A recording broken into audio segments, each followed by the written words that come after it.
জাহাঙ্গীরহাট ইসলামী সমাজ কল্যাণ পরিষদের পক্ষ থেকে সবিনয় অনুরোধ করছি।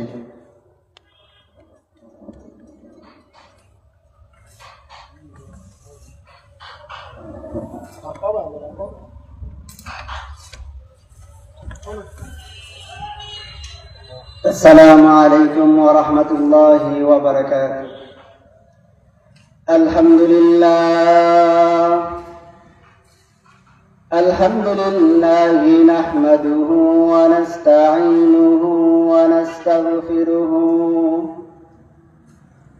ونؤمن به ونتوكل عليه ونشهد أن لا إله إلا الله وحده لا شريك له. أما بعد فأعوذ بالله من الشيطان الرجيم. بسم الله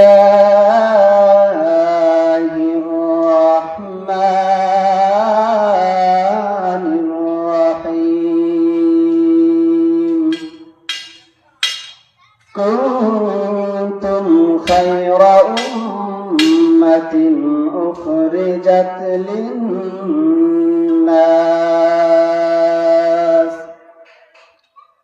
تأمرون بالمعروف وتنهون عن المنكر.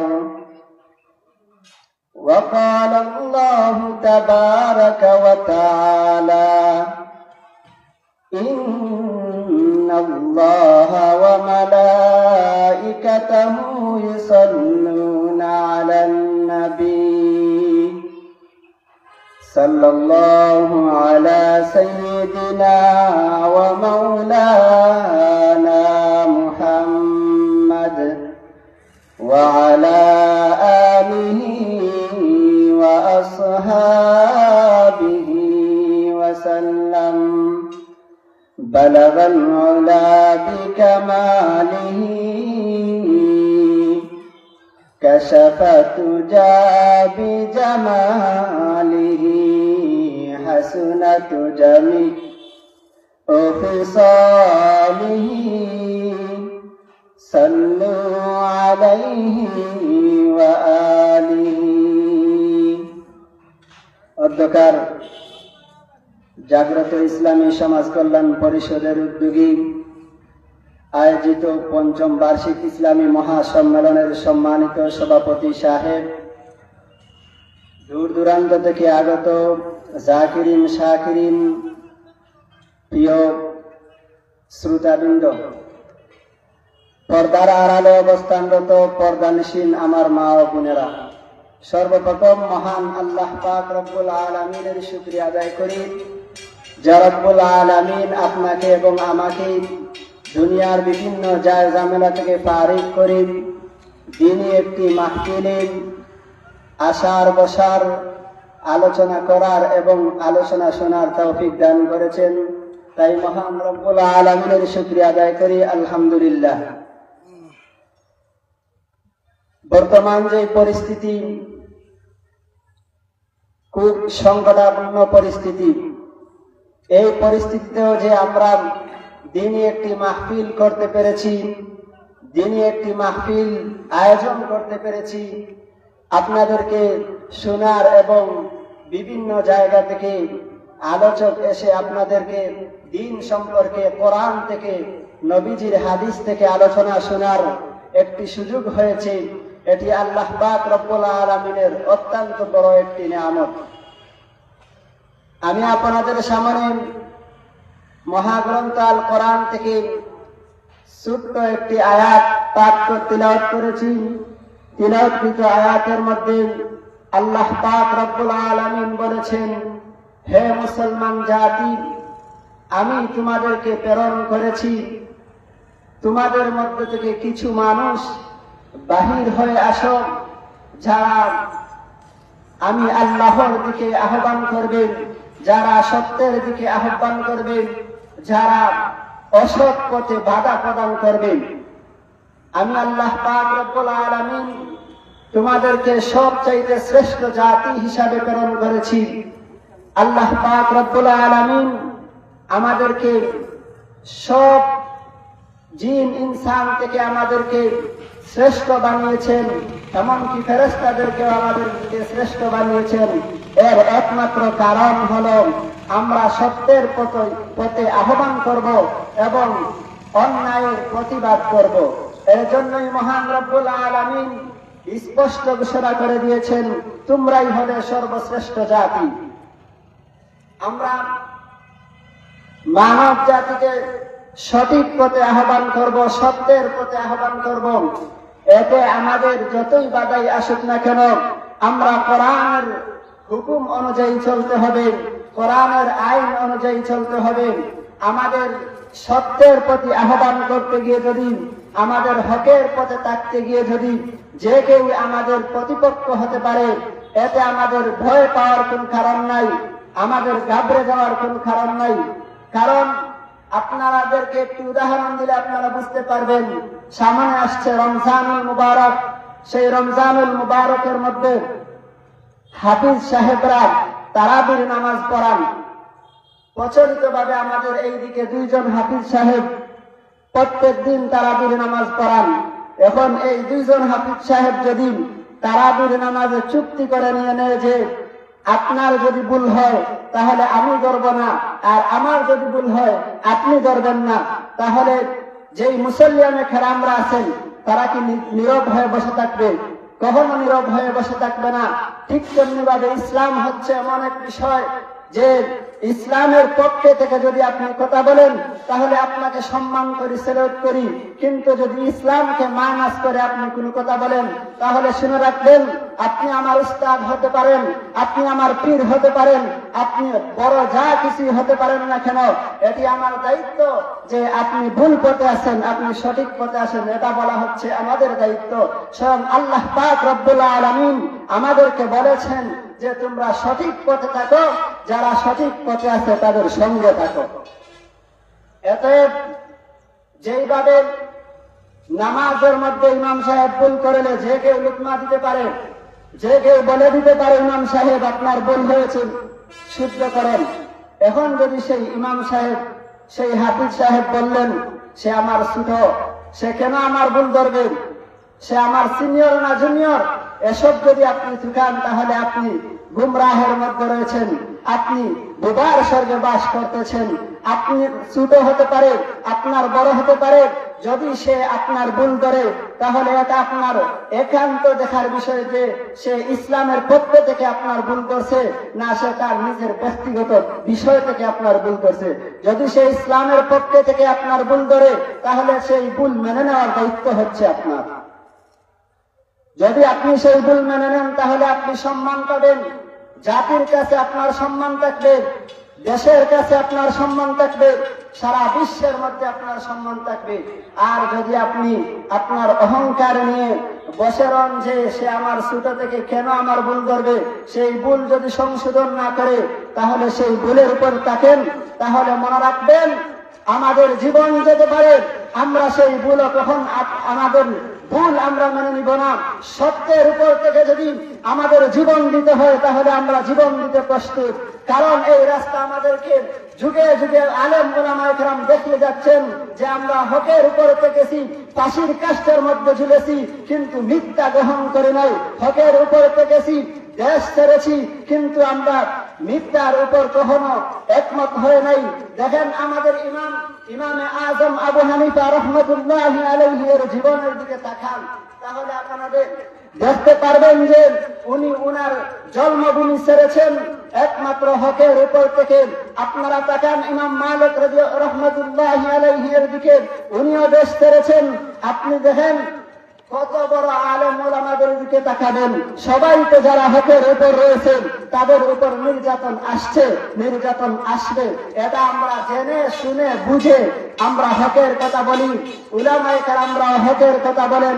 দেখবেন যারা অন্যকে শ্রদ্ধা করে সেলুট করে তাদের সম্মান মর্যাদা অসংখ্য গণিত থাকে, কিন্তু যারা যেই জায়গায় আপনি ভুল করবেন, ভুলের জায়গায় যদি আপনি ভুল এটি অন্যকে বলে দেন, তাহলে দেখবেন আপনি তার কাছে সম্মান পাবে না, সে আপনাকে দেখতেও পারবে না। আর এটাই বাস্তব। দেখবেন যারা সত্য কথা বলে, সত্য কথার উপর চলে, তার সঙ্গে একজন মানুষ পাবেন না। এটাই হচ্ছে বর্তমান সমাজ। আমরা এই সমাজকে সংশোধন করতে হবে। এখন সমাজ কিভাবে সংশোধন করব? কথা তো এটাই হতে পারে, সবাই তো মিথ্যার উপর থাকে। আরে না, সবাই মিথ্যার উপর থাকে না। মিথ্যাকে সত্য বানানোর চক্রান্ত করে, ষড়যন্ত্র করে সবাইকে মিথ্যার উপর ঐক্যবদ্ধ করা হয়। সেই ঐক্যবদ্ধকে আমরা ভেঙে দিতে হবে। আমাদের মেসেজ, কোরআনের মেসেজ সমাজের কাছে পৌঁছে দিতে হবে। আমাদের মেসেজ, হাদিসের মেসেজ সমাজের কাছে পৌঁছে দিতে হবে। কোরআন হাদিস সামনে রেখে যদি সমাজকে বুঝান, তাহলে বর্তমান যে সমাজ, শিক্ষিত সমাজ, সেই সমাজ সংশোধন হতে বেশি সময় লাগবে না। দেখেন, সত্যের উপর আপনি থাকবেন, আপনার উপর নির্যাতন আসবেন, সেটি আপনি সহ্য করে নিতে হবে। আপনি সত্য কথা বলবেন, মানুষ আপনাকে ঘৃণা করবেন, সেটি আপনি মেনে নিতে হবে। যদি সেটি আপনি মেনে নিতে না পারেন, তাহলে আপনি কোরআন হাদিস অনুযায়ী থাকতে পারবেন না। এর জন্য বর্তমান সমাজকে সংশোধন করার দায়িত্ব আপনাদেরকেই নিতে হবে। আমরা যুব সমাজ যদি ঐক্যবদ্ধ হয়ে যাই, আমরা যদি যুব সমাজ ঐক্যবদ্ধ হয়ে যাই, এই যুব সমাজকে এইভাবে 24-এর গণ-অভ্যুত্থানের বাংলাদেশকে পরিবর্তন করতে পেরেছে, সেই যুব সমাজ যদি আবারও সজাগ হয়ে যায়, জাগ্রত হয়ে যায়, তাহলে দেখবেন এই সমাজকে ইসলামের সমাজে পরিণত করতে পারবে ইনশাআল্লাহ। এতে সমাজকে পরিবর্তন করতে হলে, সমাজের সত্যের হাওয়া চালু করতে হলে প্রথমে নিজেকে পরিবর্তন করতে হবে। নিজেকে কিভাবে পরিবর্তন করতে হবে? আপনি একবার চিন্তা করেন যে আমি একজন সাধারণ মানুষ, আমি সত্য কথা বলি না মিথ্যা কথা বলি, এটা আমি একান্ত বিশেষ করে আমি নিজেই জানি আমি কি কাজ করতেছি, কি করতেছি না করতেছি। এতে আমি যেই জিনিস করব, প্রথমে চিন্তা করতে হবে এটি কি ইসলামের মধ্যে পড়ে। আমি যখন কোনো কাজ করতে যাব, সেই কাজ সত্যের কাজ না মিথ্যার কাজ, এই কাজের ফল কি দাঁড়াবে, এটা চিন্তা করতে হবে। যদি এই বিষয়ে চিন্তা করে আমরা প্রত্যেকটি কাজ করি, দেখবেন আমরা হকের উপর আসব। যদি আমি প্রথমে নিজে হকের উপর আসতে পারি, সত্যকে গ্রহণ করতে পারি, দেখবেন আমার সাথে যে থাকবে সেও সত্যের উপর চলতে পারবে। সত্য এমন এক জিনিস, যেটা যদি আপনি সুন্দর করে ধরে নিতে পারেন, তাহলে একেবারে সহজ হয়ে যাবে সত্যের উপর চলা। আর যদি বলেন সত্য মিথ্যা যাচাইয়ের কোনো প্রয়োজন নাই, দুনিয়ার মধ্যে আছি, দেশের মধ্যে আছি, যেভাবে আছি সেভাবে চলবো, আমার মন চাহি জিন্দগি পরিচালনা করব, তাহলে শুনে রাখো সেই কবরের জগৎ অত্যন্ত ভয়াবহ জগৎ, সেই হাসরের জগৎ অত্যন্ত ভয়াবহ জগৎ। শেষ পরিণতিত হবে তোমার সর্বশেষ জাহান্নাম। এতে জাহান্নাম থেকে যদি বাঁচতে হয়, দুনিয়ার জমিনে আমরা আমল করতে হবে। দুনিয়ার জমিন হচ্ছে একটি বাজার, এখান থেকে আপনি ক্রয় করবেন, যা ক্রয় করবেন তাই আপনার আখিরাতের জমিনের মধ্যে কাজে আসবে।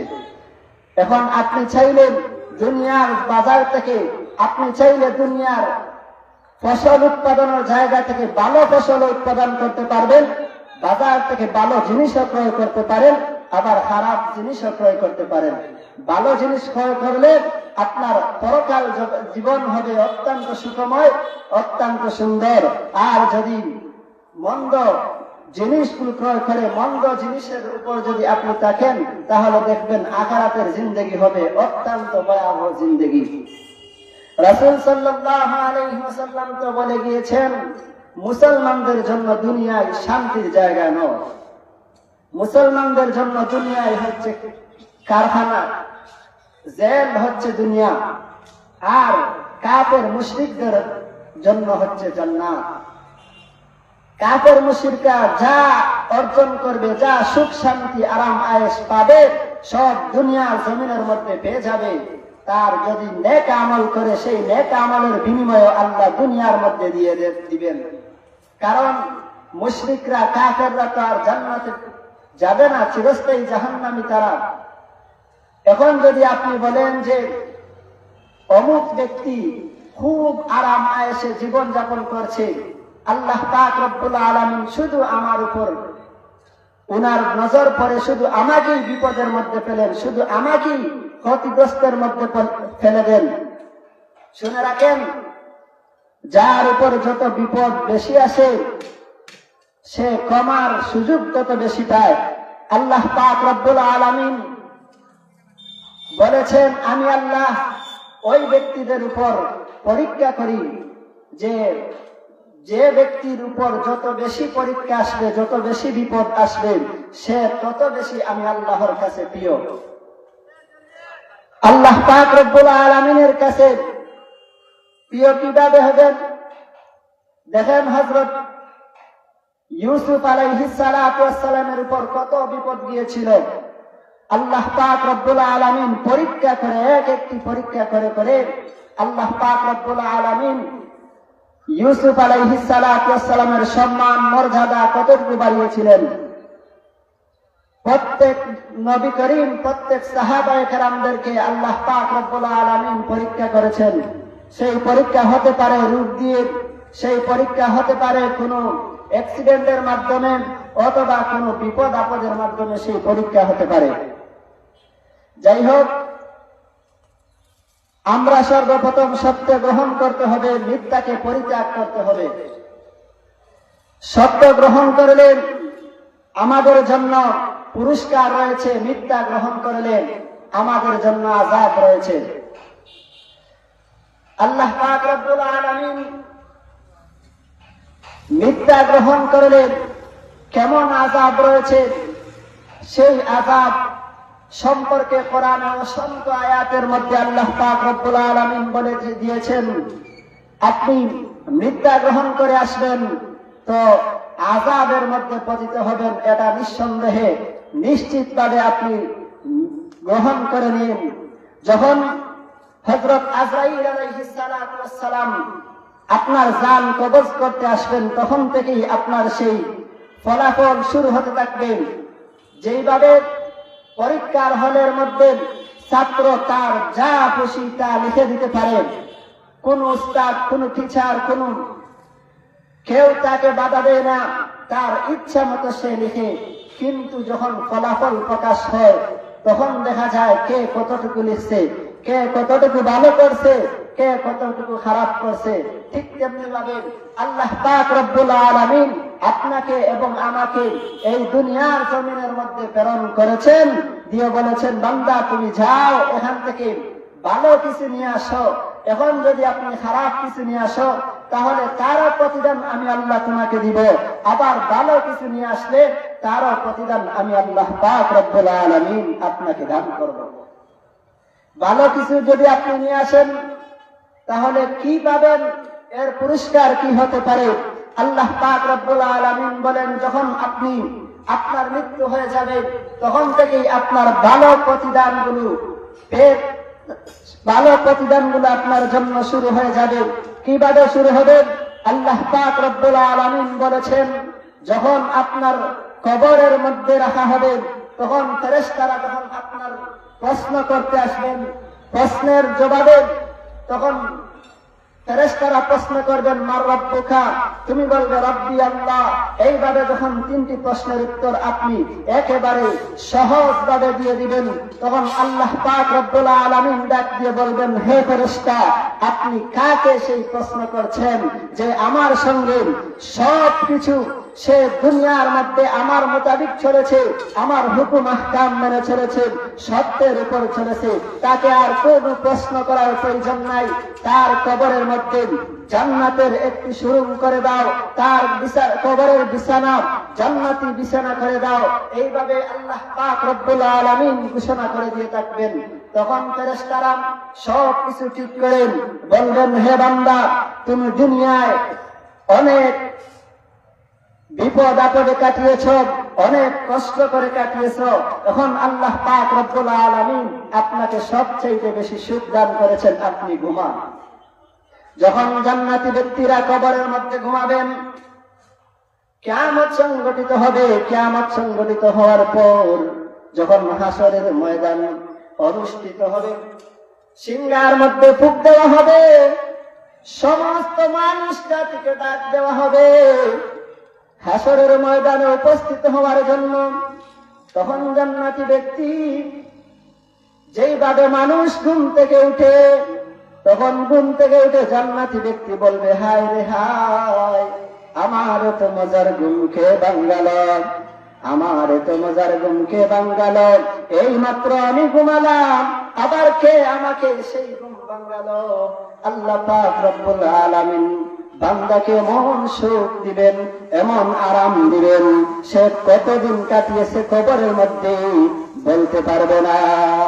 আবার যখন আপনি দুনিয়ার মধ্যে মন চাহে জিন্দগি পরিচালনা করবেন, মন চাহে জিন্দগি পরিচালনা করে আল্লাহর অবাধ্যতা করে যখন আপনি মৃত্যুসজ্জায় শায়িত হবেন, কবরের মধ্যে যাবেন, তখন আপনার অবস্থা কেমন হবে?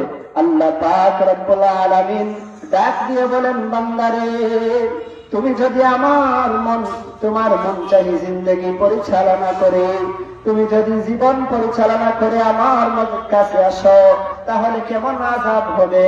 সর্বপ্রথম যেই আযাব আপনার মধ্যে হবে সেটি হচ্ছে, কবরের মধ্যে আপনাকে রাখা হবে। সবাই যখন আপনার কবরে মাটি দিয়ে চলে যাবে, তখন আপনাকে প্রশ্ন করা হবে, মার রাব্বুকা। তখন আপনি বলবেন, হায় হায় লা আদরি, আমি কিছুই জানি না। যখন বলবে মা দিনুকা, তখন বলবে কিছুই জানি না। তখন ফেরেশতারা ডাক দিয়ে বলবে, আল্লাহ, এখন বান্দার কাছে আমরা আসলাম, সে তো কিছুই জানে না, সে তো কিছুই বুঝে না, সে তো কিছুই বলতে পারে না। তখন আল্লাহ পাক রব্বুল আলামিন ফেরেশতাকে ডাক দিয়ে বলবেন, ফেরেশতারা রে, আর কোনো কিছু জিজ্ঞাসা করার প্রয়োজন নাই, আর কোনো কিছু জিজ্ঞাসা করতে হবে না। ওই বান্দাকে, সে আমার অবাধ্যতা করে এসেছে, সে তার মন চাহি জিন্দগি পরিচালনা করেছে, তার কবরকে জাহান্নামের কবরের সঙ্গে সংযোগ করে দাও, তার কবরের বিছানাটা জাহান্নামের বিছানা বিছাইয়া দাও। এইভাবে যখন তার আযাব শুরু হতে থাকবে, তখন কিয়ামত অনুষ্ঠিত হওয়ার আগ পর্যন্ত, হাসরের মাঠ কায়েম হওয়ার আগ পর্যন্ত সে এই আযাবের মধ্যে থাকবে। শুধু তাই না, যখন হাসরের মাঠ কায়েম হয়ে যাবে, তখন কি অবস্থা হবে? আল্লাহ পাক রব্বুল আলামিন এই সম্পর্কে বলেন, হাসরের মাঠ যখন কায়েম হয়ে যাবে, তখন হে বান্দারা শুনে রাখো, সবাই চাইবে হাসরের মাঠে একটু আরাম পেতে, একটু শান্তি পেতে, কিন্তু না না না, তখন একমাত্র আল্লাহওয়ালা মুত্তাকি এবং আল্লাহওয়ালা ব্যতীত আর কেউ সেই শান্তি পাবে না। নিজের কর্মফল অনুযায়ী সবাই তার ভোগ অনুসরণ, সবাই তার ফল ভোগ করতে থাকবে। কেমন আযাব হবে যখন হাসরের ময়দানে মাত্র আধা হাত উপরে সূর্য আসবে, তখন কারণ সেই সূর্যের তাপে কারো হাঁটু পানি হবে, কারো কোমর পানি হবে, তার ঘামের কারণে কেউ সেই পানির মধ্যে সাঁতার কাটতে থাকবে। তখন এমন পরিস্থিতি হবে, সেই পরিস্থিতিতেও সেই অবাধ্য বান্দা রিহাই পাবে না। এইভাবে সময় চলতে থাকবে, তখন সমস্ত উম্মতেরা ঘোরাঘুরি করতে থাকবে। কি হবে?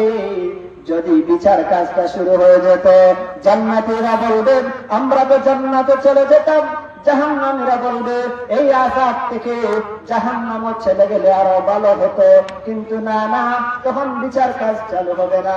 সবাই দৌড়াতে থাকবে, কি করা যায়? সমস্ত নবী সাহাবায়ে কেরাম সবাই পেরেশান হয়ে যাবে। আল্লাহ পাক রব্বুল আলামিন কেন বিচার কাজ শুরু করেন না? তখন সবাই এক একজন করেন সকল নবীদের কাছে চলে যাবেন, কেউ সম্মত হবে না। আল্লাহর কাছে গিয়ে যে তারা আবদার করবেন, ওগো আল্লাহ বিচার কাজ শুরু করে দাও, তখন কি করবে? সবাই চলে আসবেন আকায়ে নামদারে মদিনা মুহাম্মদুর রাসূলুল্লাহ সাল্লাল্লাহু আলাইহি ওয়াসাল্লামের কাছে। তখন রাসূল সাল্লাল্লাহু আলাইহি ওয়াসাল্লাম আল্লাহ পাক রব্বুল আলামিনের আরশে আজিমের নিচে যাবেন, নিচে গিয়ে সিজদার মধ্যে পড়ে যাবেন। তখন আল্লাহ পাক রব্বুল আলামিন ডাক দিয়ে বলবেন, ও আমার বন্ধু, ও আমার নবীজি, আপনি কেন সিজদার মধ্যে পড়লেন? এই সময় আপনি তো সিজদার মধ্যে পড়ার কোনো কারণ নাই। ও নবীজি, আপনি কি চান আমাকে বলেন, আমি আপনার সমস্ত কথা আজ গ্রহণ করে নিব। তখন নবীজি ডাক দিয়ে বলবেন, আল্লাহ, আমার বান্দা, আমার বান্দুরা আর সেই আযাব সহ্য করতে পারতেছে না, সেই সূর্যের তাপ আর সহ্য করতে পারতেছে না, বিচার কাজটা শুরু করে দেওয়া যায় না। তখন বিচার কাজ শুরু হবে। সেই কিয়ামতের আযাব, সেই হাসরের মাঠের আযাব কিভাবে সহ্য করবেন? আমরা তো সাধারণত বর্তমান দুনিয়ার যে সূর্য, সেই সূর্যের তাপটাও সহ্য করতে পারি না। এমনকি যারা কোটিপতি, যারা বড়লোক মানুষ, তারা এসির রুমে থেকেও বলে এত গরম কিভাবে, এত গরম সহ্য করা যায় কিভাবে? অথচ হাসরের মাঠের সেই গরম কিভাবে সহ্য করবেন?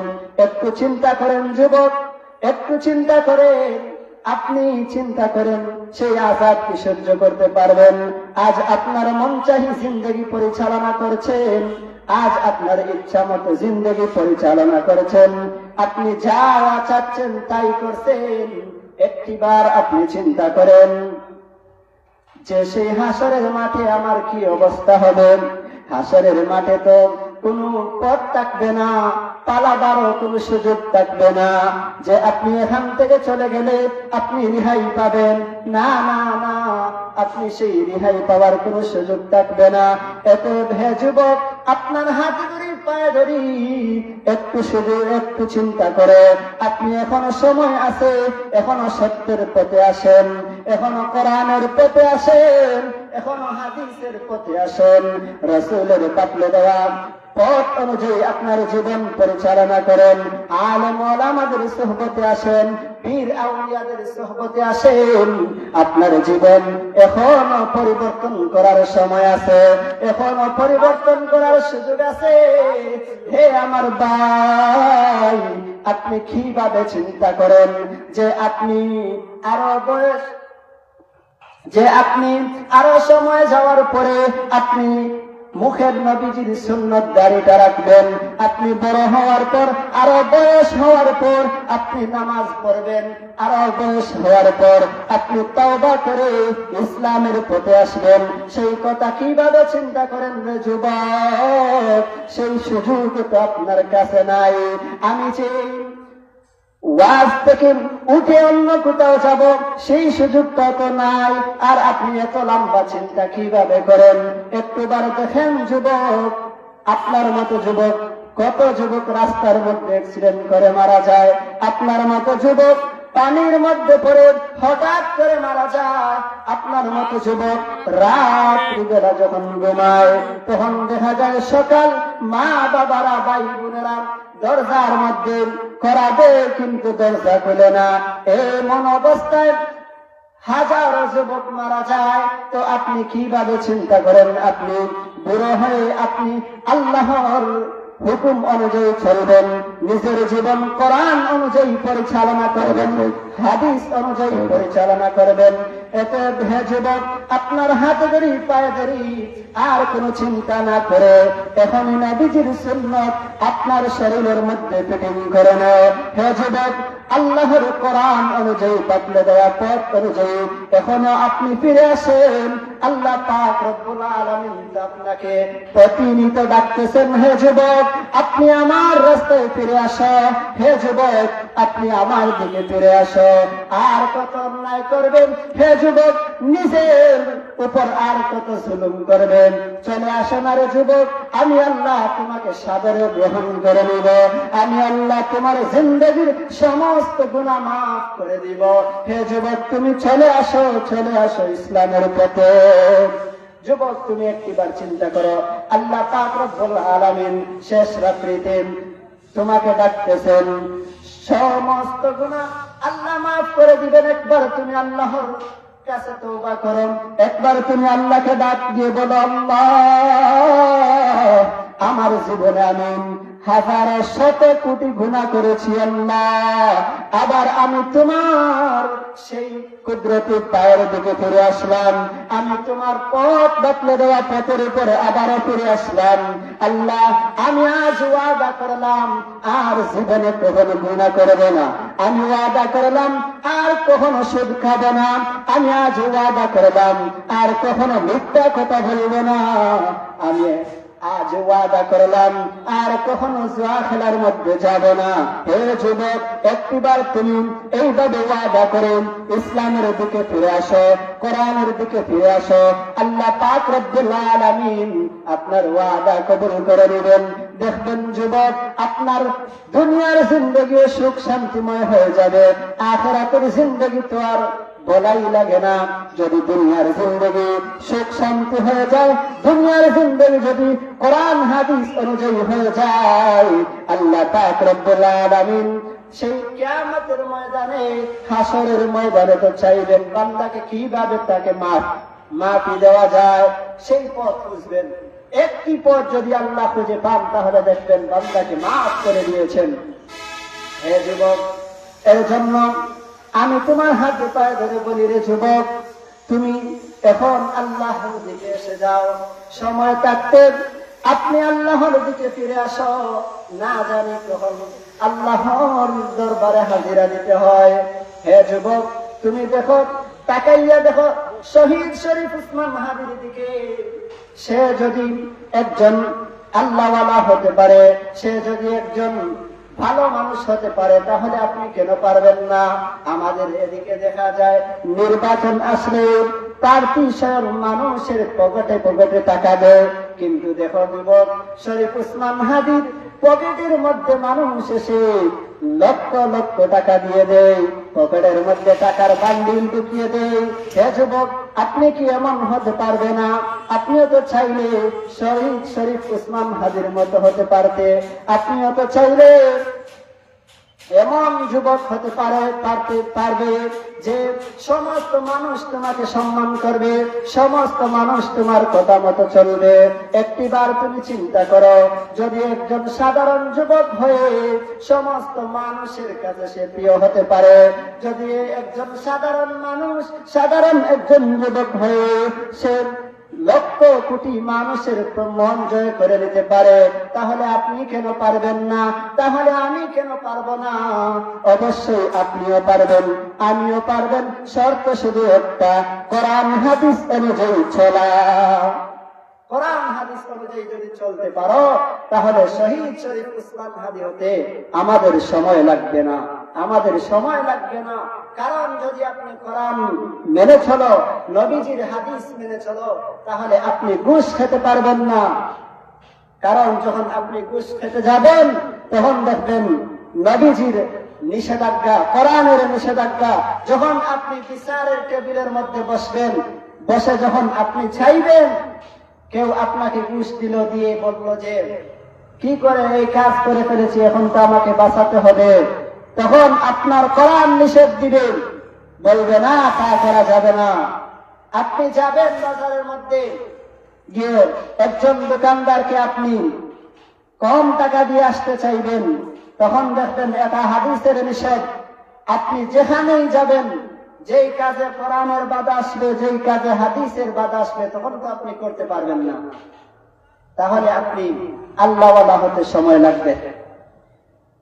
আল্লাহওয়ালা হতে, মুত্তাকি পরহেজগার হতে শিক্ষা করা শর্ত নয়। হে যুবক, শুনে রাখো, শিক্ষা না করেও আপনি আল্লাহওয়ালা হতে পারবেন, মুত্তাকি হতে পারবেন। কিভাবে পারবেন? আপনি আলেমদের সুহবতে আসেন, আপনি একজন পীর মানেন, আল্লাহওয়ালা ব্যক্তিকে ওনার কথা মতো আপনার জীবন পরিচালনা করেন, দেখবেন আপনি সেই জান্নাতি পথ পেয়ে যাবেন।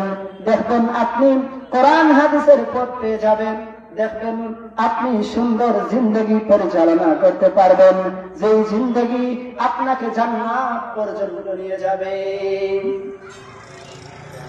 যাই হোক, আমি প্রথমে যে বলেছিলাম, সত্যের উপর আমাদেরকে পরিচালিত হতে হবে, সত্যের উপরে চলতে হবে।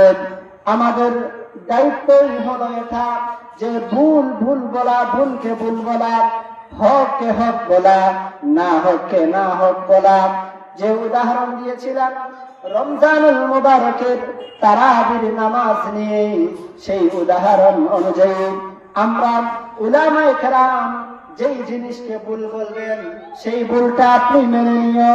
উলামায়ে কেরাম যেই জায়গায় আপনাকে নিষেধ দিবেন, সেই নিষেধটা আপনি মেনে নেবেন। দেখবেন আপনি সঠিক পথের মধ্যে চলে আসবেন। উলামায়ে কেরাম কখনো তাদের নিজের স্বার্থের জন্য আপনাকে কোনো কথা বলবেন না। নিজের স্বার্থ উলামায়ে কেরাম নিবেন না, কারণ তারা জানে কোন জিনিস সঠিক, কোন জিনিস ভুল।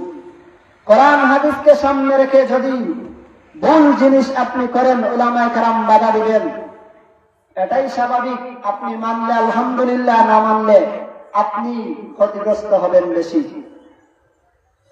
যেভাবে উলামায়ে কেরাম তারাবির নামাজের মধ্যে তার হুজুরকেও ছাড় দেয় না, যত বড় ব্যক্তি হোক না কেন, তারাবির নামাজের মধ্যে হুজুরকে ছাড় দেয় না, তাহলে আপনাকে কিভাবে ছাড় দিবেন?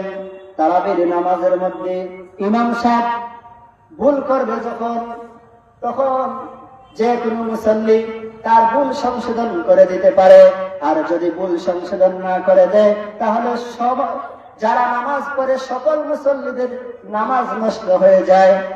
ঠিক তেমনি ভাবে আপনাকে ভুল ধরার পর, ধরিয়ে দেওয়ার পর সেই ভুল সংশোধন করে দিবে, না হলে সমস্ত জাতি ধ্বংস হওয়ার উপক্রম হয়ে যাবে।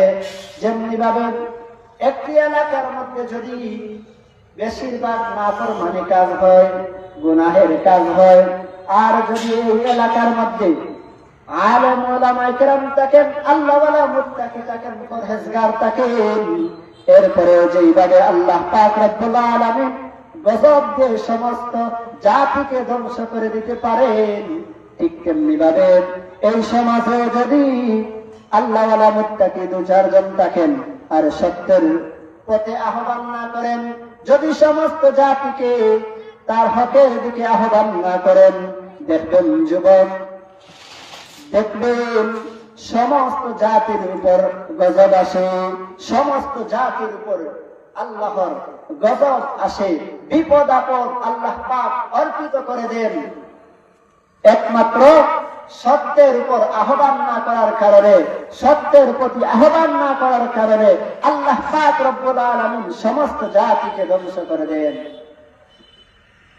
আল্লাহ পাক রব্বুল আলামিন সমস্ত জাতিকে কিভাবে ধ্বংস করে দেন? একটি জাতি, সমস্ত জাতি যখন অন্যায়ের প্রতি ঝুঁকে যায়, যখন বেপরোয়া ভাবে অন্যায় কাজ করে, তখন আল্লাহ পাক রব্বুল আলামিন সাধারণ একটি জিনিস দিয়ে সতর্ক করে দেন, হে জাতি, তোমরা সতর্ক হয়ে যাও, অন্যায়ের প্রতি তোমরা ঝুঁকে গেছ। তখন যে জাতি সেই সতর্ক না মানে, তখন আল্লাহ পাক রব্বুল আলামিন আরো একটু বড় আযাব দেন, আরো একটি বড় পরীক্ষা দেন। তারপরে যখন জাতি সতর্ক না হয় তখন আল্লাহ পাক রব্বুল আলামিন বড় থেকে বড়, তীব্রতর থেকে তীব্রতর শাস্তি আল্লাহ সেই জাতির উপর প্রেরণ করেন।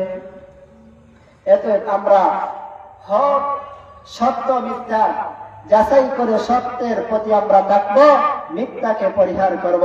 যেমনি ভাবে একজন ইমাম ভুল করার পর জাতি তাকে ভুল ধরিয়ে দেন, তখন যদি সেই ইমাম সাহেব বললেন, ইমাম সাহেবের মর্যাদা আমাদের কাছে কতটুকু একবার চিন্তা করে। যে ইমাম সাহেব ইমামতির মধ্যে যান, তখন আপনি মুসল্লি এমপি হতে পারেন, আপনি ইমাম সাহেবের প্রতি ইক্তেদা করেছেন, ইক্তাদাইতু বিহাদাল ইমাম বলেছেন, ইমাম সাহেবের প্রতি ইক্তেদা করেছেন। আপনি যদি মন্ত্রী হন, ইমাম সাহেবের প্রতি ইক্তেদা করেছেন। আপনি যত বড় হন না কেন, যখন আপনি ইমাম সাহেবের প্রতি ইক্তেদা করেছেন, তাহলে আপনি এটা স্বীকার করলেন যে আমার আমির, আমার নেতা হলেন ইমাম। ইমাম সাহেব যা করবেন আমি তাই করব। ইমাম সাহেব যখন রুকুত যাবেন, আপনিও তখন রুকুত যেতে হবে। আপনি যদি তখন রুকুত না যান, তাহলে আপনার নামাজ হবে? আপনার নামাজ হবে না। ইমাম সাহেব যখন সিজদায় যাবেন, তখন আপনিও সিজদায় যেতে হবে। যদি আপনি সিজদায় না যান, আপনার নামাজ হবে না।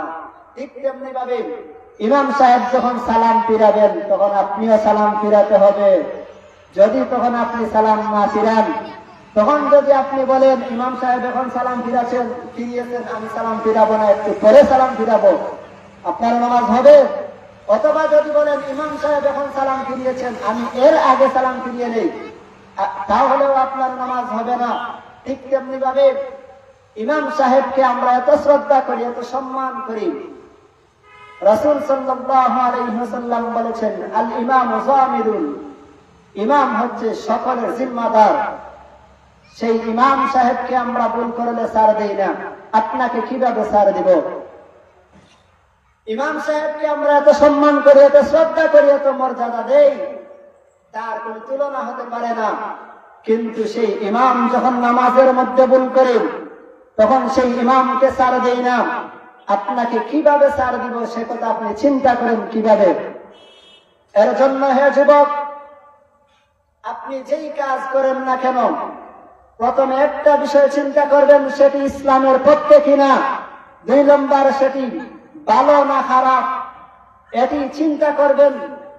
চিন্তা করে দেখবেন আপনার ফায়দা হবে কি এই কাজের, সমাজের ফায়দা হবে কি এই কাজের, জাতির ফায়দা হবে কি এই কাজে। এই কাজগুলো দেখে আপনি যখন কাজ করবেন, আপনি যখন আপনার জীবন পরিচালনা করবেন, তখন আপনার প্রতি মানুষের আস্থা আসবে, আপনার প্রতি মানুষের বিশ্বাস আসবে, আপনার প্রতি মানুষের ভরসা আসবে। এইভাবে আপনি শহীদ শরীফ উসমান হাদি হতে পারবেন, এইভাবে আপনি হাসনাত আব্দুল্লাহ হতে পারবেন। দেখবেন হাসনাত আব্দুল্লাহ যেইভাবে যত বড় মানুষই হন না কেন সত্যের কথা সে বলতে পারে, ঠিক তেমনি ভাবে আপনাকেও এইভাবে গঠন করতে হবে। যত বড় মানুষই হন না কেন, আপনি যত পরাশক্তি হন না কেন, আমি সত্যের কথা বলবো, কখনো আপনাকে ভয় করব না। আমি সত্যের কথা বলবো, জেলকে ভয় করব না। আমি সত্যের কথা বলবো, আমার কি হবে না হবে সেটি বলতে পারবো না। যেইভাবে শহীদ শরীফ উসমান হাদি বলে গিয়েছিল, আমি যেইভাবে কথা বলছি, আমার কথার উপর আমি এটা বলতে পারি না, হয়তো বা আমার হতে পারে কেউ গুলি করে আমার মাথার খুলি উড়িয়ে দিবে, অথবা কেউ আমাকে আঘাত করে নিমিষের মধ্যে শেষ করে দিতে পারে। এরপরেও আমি সত্য কথা বলে যাচ্ছি, সত্য কথা বলে যাব। ঠিক তেমনি ভাবে আমরাও বলতে চাই, হে যুব সমাজ, শুনে রাখুন, শুনে রাখুন, উলামায়ে কেরাম তার জিন্দেগি ছেড়ে যাবেন, সত্য কথা বলছেন, সত্য কথা বলেই যাবেন। হে যুব সমাজ, তোমরা শুনে রাখো, উলামায়ে কেরাম দেখো যুগ যুগ করে সত্যের উপর আছেন, সত্য কথা বলছেন। এখন উলামায়ে কেরাম এমন রয়েছেন আপনাদের চোখের সামনে, যারা হকের কথা বলেন, যারা সত্যকে নিয়ে আঁকড়ে ধরেন, তাদের উপর জুলুম নির্যাতন আসছেন। এখনো হাজারো উলামায়ে কেরাম জেলের মধ্যে বন্দী আছেন, সেই ফ্যাসিস্ট সরকার যেইভাবে উলামায়ে কেরামদের উপর অত্যাচার চালিয়েছিলেন, বর্তমান সরকারও সেইভাবে উলামায়ে কেরামদের প্রতি অত্যাচার চালাচ্ছে। এতে আমার উদাত্ত আহ্বান হলো, আপনারা দেখেন জুলাইয়ের সেই গণঅভ্যুত্থানে উলামায়ে কেরামরা সদা সর্বদা মাঠে ছিলেন, কিন্তু আজ তাদের কোনো খবর নেই। আজ সেই আলেমদের কোনো ছিন্ন ভিন্নই নেই। অথচ আমাদের সেই কি অবদান ছিল, যাত্রাবাড়ির মাদ্রাসা সমস্ত গেট উন্মুক্ত করে দেওয়া হয়েছিল, যার কারণে যাত্রাবাড়ির ছাত্রদের উপর অত্যাচার এসেছিল। এরপরে ছাত্ররা মাঠের মধ্যে ছিলেন, সমস্ত জায়গায় কওমি মাদ্রাসার ছাত্ররা সেই ছাত্রদের প্রতি একাগ্রতা পোষণ করে তাদের কর্মসূচির মধ্যে সদা সর্বদা অ্যাক্টিভ ছিল। এরপরেও আজ সেই জুলাই যোদ্ধা আমাদের বিক্রমপুরী আজ কোন কারণ ছাড়া সে জেলের মধ্যে রয়েছে, কেউ তার কথা বলে না। অথচ সেই হাদি হত্যার পর সর্বপ্রথম যখন বলা হয়েছিল হাদি হত্যার খুনি সিলেটে আসছে, এরপরে দিন আমরা দেখতে পাচ্ছি যে আমাদের রেল ক্রসিং করে সে রেল গেটের মধ্যে সে সমস্ত তদন্ত করেছে। সেই আমাদের বিক্রমপুরী কেউ ঢাকা থেকে তখন আসতে পারে না, সরকারি লোক চাইলে তো 1 মিনিটের ভিতর চেকপোস্ট বসাতে পারত, কিন্তু তারা না করে নাই। এরপরেও আমাদের সেই বিপ্লবী ব্যক্তি আসার পরে আজ সে কোনো কারণ ছাড়া, কোনো কারণ নাই, হঠাৎ করে বিজেপি পরিচয়ে সে তুলে নিয়ে তাকে জেলের মধ্যে বন্দী করে রাখা হয়। এতে আমাদের উপর অবশ্যই সত্যের উপর থাকবেন, অত্যাচার আসবে, সহ্য করতে হবে। যাই হোক, আমরা দেখতে পাচ্ছি আল্লাহ পাক রব্বুল আলামিন আমাদেরকে এত নাজ নিয়ামত দিয়েছেন, তার একমাত্র কারণ হলো আমরা আল্লাহ পাক রব্বুল আলামিনের নবীজি মুহাম্মদুর রাসূলুল্লাহ সাল্লাল্লাহু আলাইহি ওয়াসাল্লামের উম্মত। অন্যান্য নবী করিমদের উম্মতদের হায়াত ছিল খুব বেশি, তারা নেক আমল করতে পারত খুব বেশি, কিন্তু আখির নবীজির উম্মত মুহাম্মদুর রাসূলুল্লাহ সাল্লাল্লাহু আলাইহি ওয়াসাল্লামের উম্মত। আমরা তো এত লম্বা হায়াত পাই না, আমরা কিভাবে নেক আমল করব? আমরা কিভাবে অন্যান্য উম্মতদের মধ্যে তাদের হায়াত যেইভাবে বেশি ছিল, তারা নেক আমলও বেশি করত। আল্লাহ পাক রব্বুল আলামিন বলেন, ওগো নবীজি, আপনার উম্মতদেরকে কিছু দিন দিচ্ছি, যেই দিনগুলো হাজারো দিনের চেয়ে হাজারো মাসের চেয়ে উত্তম। ঠিক তেমনি ভাবে আল্লাহ পাক রব্বুল আলামিন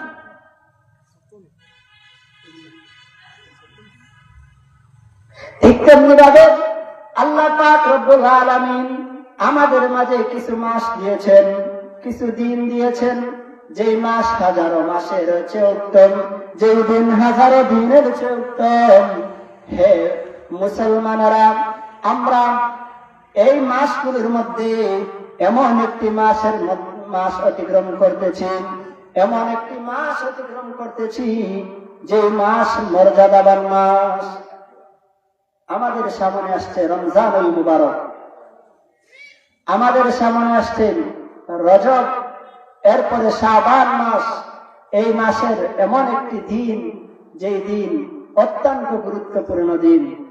আমরা যেইভাবে গরু ক্ষেত করতে প্রথমে আমরা বীজ বপন করি, এরপরে সেই বীজগুলো তুলে নিয়ে অন্য জায়গায় আবার বপন করি, এরপর কিছুদিন যাওয়ার পর আমরা সেই বীজগুলো কর্তন করে দান আমরা ঘরের মধ্যে আনি। আনার পর যেইভাবে আমরা খুশি হই, আনন্দিত হই, ঠিক তেমনি ভাবে আল্লাহ পাক রব্বুল আলামিন আপনাকে এবং আমাকে এমন একটি সুযোগ দিয়েছেন, এমন কয়েকটি মাস দিয়েছেন, যেই মাস আমাদের সেই বীজ বপন করার মতো। এর মধ্যে একটি মাস হলো রজব মাস, যেই মাস চলছে।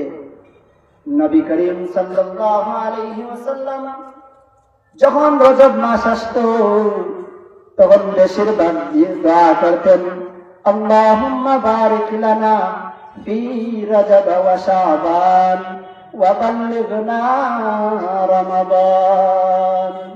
এই দোয়াটি আল্লাহ পাক আল্লাহর নবী মুহাম্মদুর রাসূলুল্লাহ সাল্লাল্লাহু আলাইহি ওয়াসাল্লাম বেশিরভাগ সময় করতেন। সেই রজব মাস আমাদের মধ্যে থেকে চলে যাচ্ছে। নবীজি মুহাম্মদুর রাসূলুল্লাহ সাল্লাল্লাহু আলাইহি ওয়াসাল্লাম যখন রজব মাস ঢুকত তখন থেকে আমলের মাত্রা বাড়িয়ে দিতেন।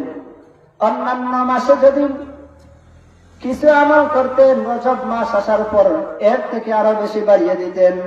শাবান মাস আসার পর এর থেকে আরো বেশি আমলের কাজটি বাড়িয়ে দিতেন।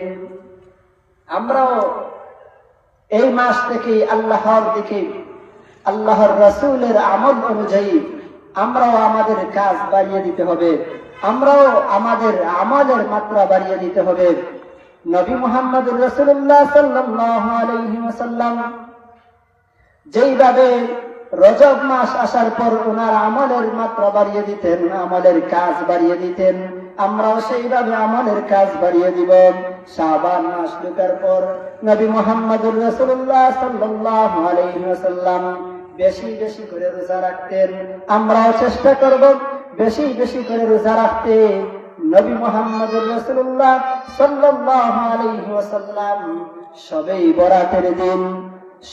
বরাতের দিন আল্লাহর কাছে বেশি বেশি দোয়া করতেন এবং উনার পিতা মাতা সহ সবার কবর জিয়ারত করে আল্লাহর কাছে দোয়া করতেন। আমরাও চেষ্টা করব সেই রাতের মধ্যে আমাদের আত্মীয় স্বজন, আমাদের সবার যারা মারা গেছেন তাদের কবরের সামনে যাওয়ার, গিয়ে আল্লাহর কাছে দোয়া করার, আল্লাহর কাছে ফরিয়াদ করার।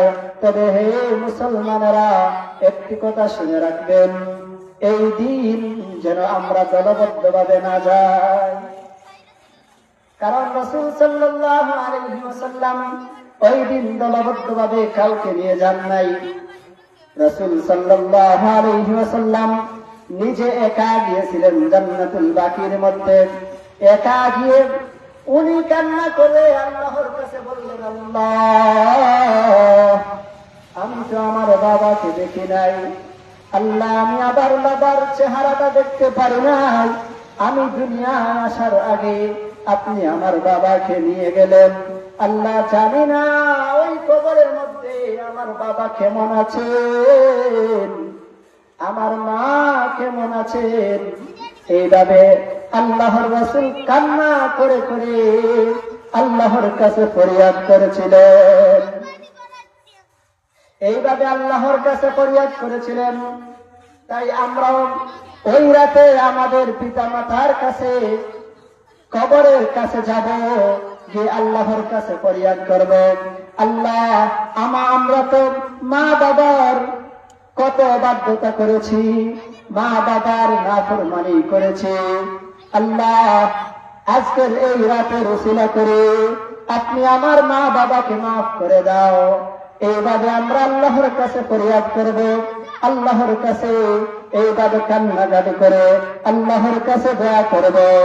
আমরা সব সময় হকের প্রতি অটল অবিচল থাকার চেষ্টা করব, আলেম ওলামাদের সোহবতে থাকার চেষ্টা করব, পীর আউলিয়াদের কথা মতো আমাদের জিন্দগি চলার চেষ্টা করব, আমাদের জিন্দগি পরিচালনা করার চেষ্টা করব। আল্লাহ পাক রব্বুল আলামিন আপনাকে এবং আমাকে যা কিছু আলোচনা করেছি এর উপর আমল করার তৌফিক দান করুন। আমিন। ওয়া আখিরু দাওয়ানা আলহামদুলিল্লাহি রাব্বিল আলামিন।